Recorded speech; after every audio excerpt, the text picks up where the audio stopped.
A warm welcome back, and we hope you're refreshed. The school is the heart of the village, and for as long as anyone can remember, the young persons of Alrewas have been instructed in reading, writing and mathematics. And, my word, even music, French and sporting activities. What a clever lot they are. Naturally, all young persons love to attend school. And as for the staff, well, what a privilege it is to nurture young minds. That is certainly the refrain I, for one, hear time and again from teachers when chatting in the hostelries mentioned earlier. We welcome some exemplary young persons to our show here tonight.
Frida and Barry sat one night. Sky was clear, the stars were bright. The wind was soft, the moon was up. Frida drained her cocoa cup. She licked her lips, she felt sublime. She switched off Gardner's question time.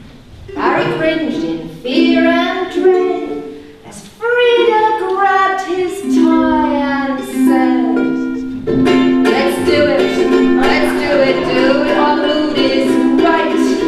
I'm feeling I've really got an appetite. I'm on fire with desire, I can have long tens in the Milky's choir. Let's do it tonight. But he said,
do it, I really want to run amok. Let's wiggle, let's jiggle, let's really make the rafters rock. Be mighty, be flighty, come and have a good on the flame-proof 90. Let's do it tonight.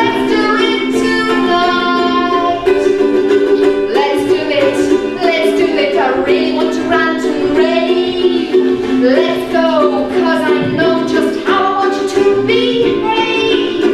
Not bleakly, not meekly, beat me on the bottom with me woman's weekly. Let's do it tonight. Let's do it tonight. Let's do it tonight.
She comes up to me, she says, "Billy," she says, "you're dirty." She said, "Well, I believe you're even dirtier than Toggy Bygraves." I says, "I ain't surprised," he says. "I'm 3 years older than what he is." And I gets about more. In my one time, she took my old Mr. Wibden's allotment, you know. After his missus died, and he didn't eat no more, so she took it on, but I hadn't been touched for nigh on 5 years. You should have seen it. There was thistles 5 foot high. She says to me, "Billy, you can sort that out, can't you?" I says, "I suppose." So I worked on that. I mastered it. We was growing beans and cauliflowers and taters and all sorts. And one day our young curate, he comes past, he looks over the wall. Reverend Allen, American gentleman he was. He looks over the wall, he says, "My oh my Billy," he says, "ain't it amazing what God can do in a garden with a little help?" I said, I says, "You should have seen it when he had it all to himself." Anyway, I'm going to go now. And I think there's 2 young gals who wants to come along and entertain you. So, I'm going to bid you good afternoon.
You are precisely my cup of tea.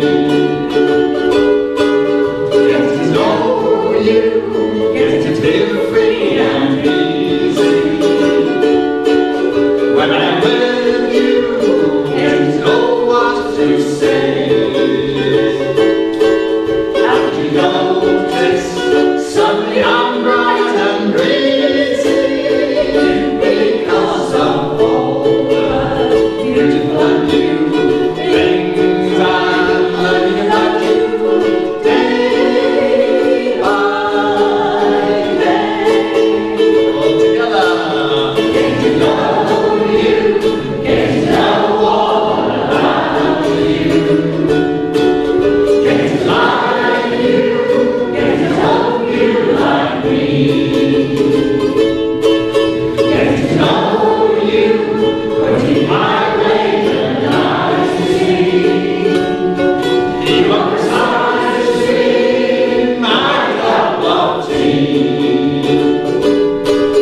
Getting to know you, getting to live free and easy.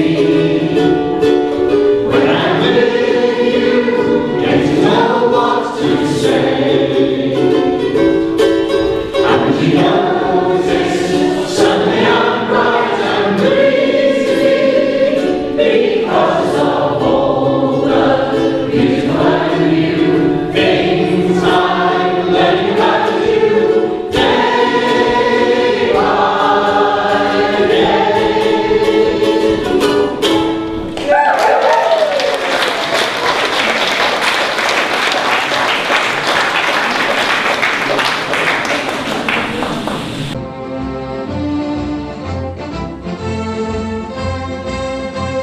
Ah, the thespian and terpsichorean arts. Alrewas is not backwards in coming forward to the stage, believe me. The Dramatic Society has been active for nearly 60 years now, which, coincidentally, is almost exactly the average age of its members.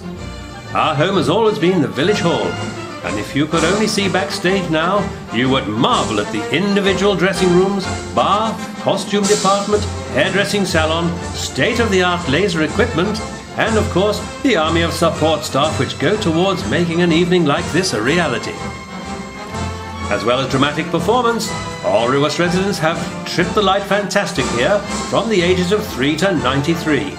In fact, when Cyril Povey had polished the hall floor for his legendary dances, one scarcely dared walk upon it, which caused many a lively debate with us heavy-footed dramatic types, I can tell you. We offer you now some choice glimpses into the worlds of Alrewas, drama and dance.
evening, everybody. Welcome to Alrewas Village Hall.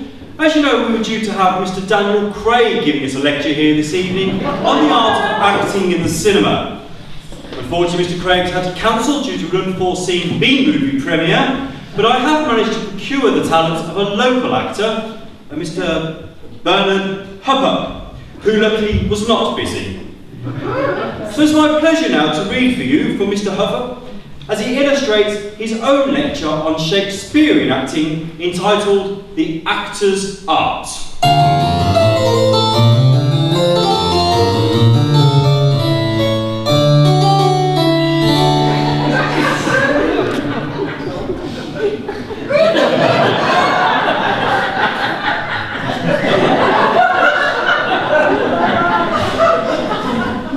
The Actor's Art by Bernard Hupper.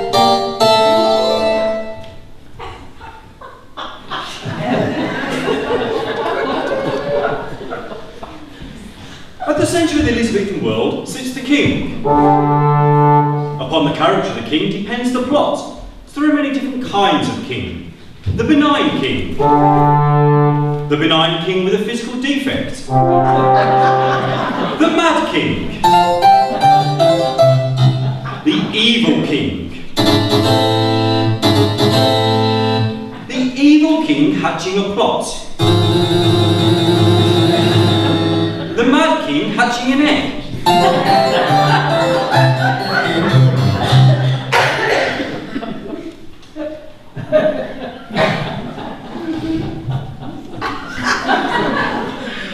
An important part was also played by messengers, distinguishable into many different types. First, the messenger enters bearing good news.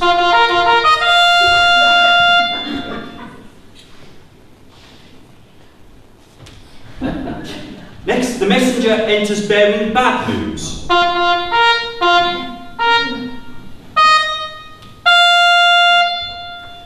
Increases all that bits and pieces. Jesus, it's amazing how it flows. Master of the house, quick to catch your eye. Never wants to pass a by to passing by.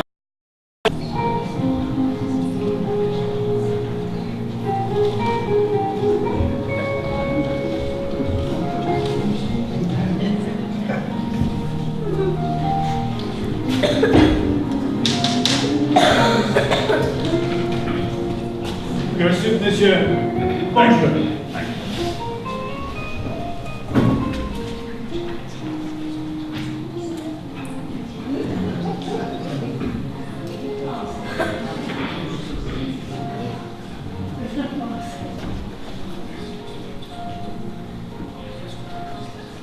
Waiter, Yes. there seems to be an animal in my soup. Really? What sort of animal? Oh, a hamster. I think you made a mistake, sir. You said there's a hamster in your soup. Look, I know I've made no mistake.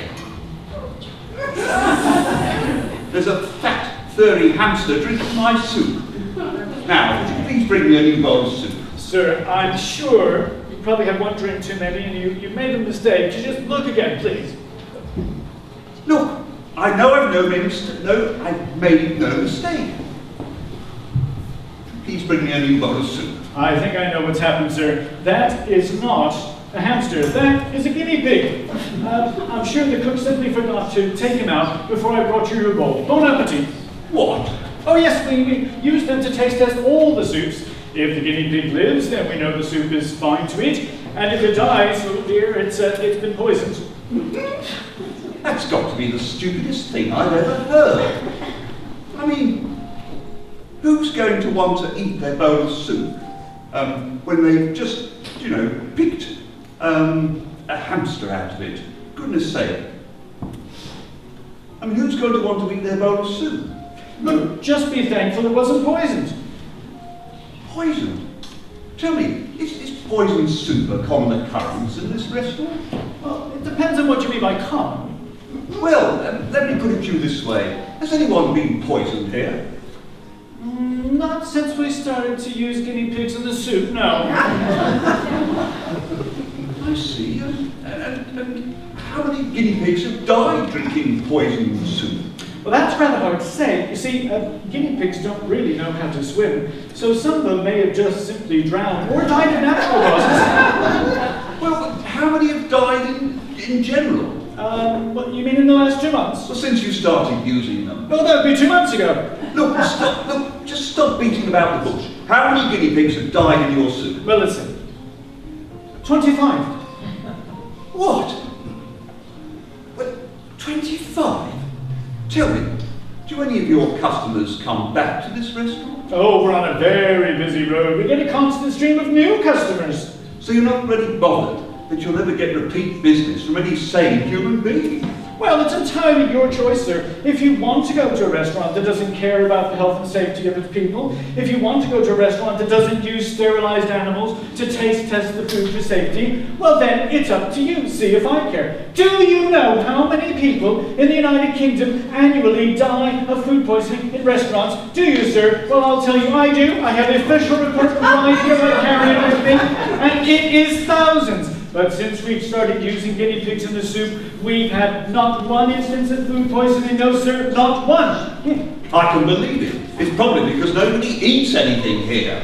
I mean, who's going to want to eat a bowl of soup when they've just picked a hamster out of it, sterilised all of it? It's a guinea pig. I don't care if it's a chinchilla. Who would want to share their soup with one? I mean, for one thing, you'd have to be quick. This little guy's just finished mine. Ah, well, then you know it wasn't poisoned. You could have eaten it with complete assurance of your safety. Good. Thank God how good that does me now. Well, look, if you want to, sir, I suppose you could lick the guinea pig. Oh, goodness. Don't be disgusting. All right, sir, I will bring you a fresh bowl of soup. We'll skip the guinea pig. I'll just dip its little head in to have a little sip. No, certainly not. Oh, sir, for your safety, just a little sip. No, look, just bring me a new bowl of soup and don't let any small furry creatures within a foot of it. Understood? It's your life, sir. What a strange place is this? Oh.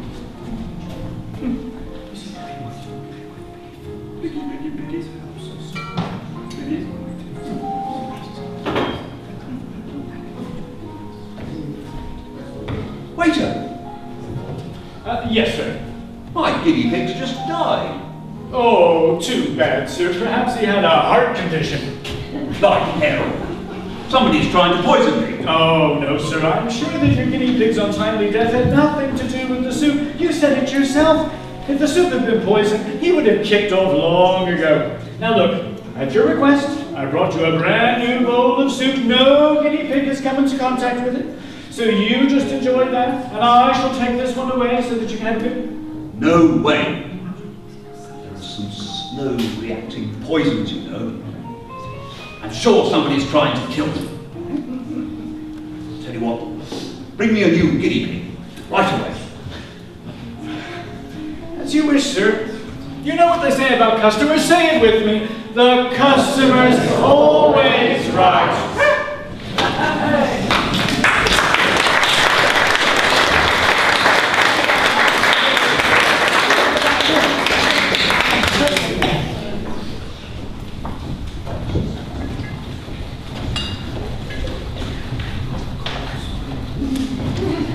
Good evening, everybody. Thank you so much for your audition for the Alrewas choir. You've all got